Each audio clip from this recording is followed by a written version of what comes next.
Residential flood insurance pricing, that's what we're talking about today. Not only are we going to talk about the national average, we're going to talk about how pricing is built, how it's different from private companies. So let's get started.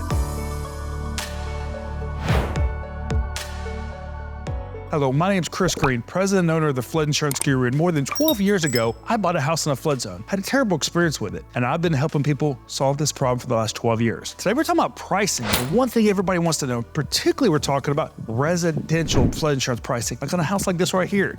How is that pricing built? Well, there's a lot of different things now that are used in pricing. Traditionally flood zones were used.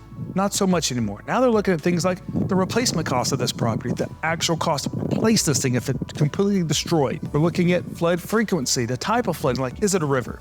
Is it flash flooding? Is it coastal? Elevation of the property above what's called the base flood elevation. This is the level that the federal government thinks flooding could come to. All these are going into a pool to determine your flood insurance rate. Now, you're determined differently with the federal government, which is using the factors I'm telling you about, compared to private flood insurance as well, who's also using those factors. But private flood insurance has more flexibility. You may get a $400 quote from one private company, and you may get a $4,000 quote from another one, all depending on what risk they're willing to take on. Now, what kind of pricing should you be looking at? Well, what we can tell you is what the national average we're seeing on the residential side in 2024 is, and that is right around $1,000 a year on average for about $250,000 in coverage. Now, that may not be enough coverage for you. It isn't in most situations. That's the most coverage the government offers through their program on residential building, but that is a good average to have. Now, you heard us mention flood zones. The federal government does not use these anymore, but some private companies still do. So don't get hung up too much on a flood zone, because that could actually have little to do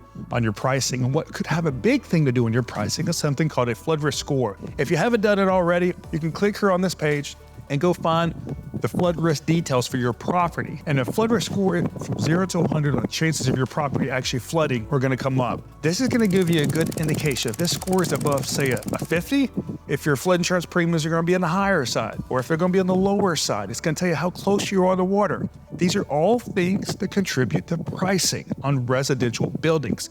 So I hope that this video helps explain residential pricing to you. Now remember, if you're ready to take the next steps to get in a residential flood insurance quote, just click here on this page and we can start that process for you in less than 2 minutes.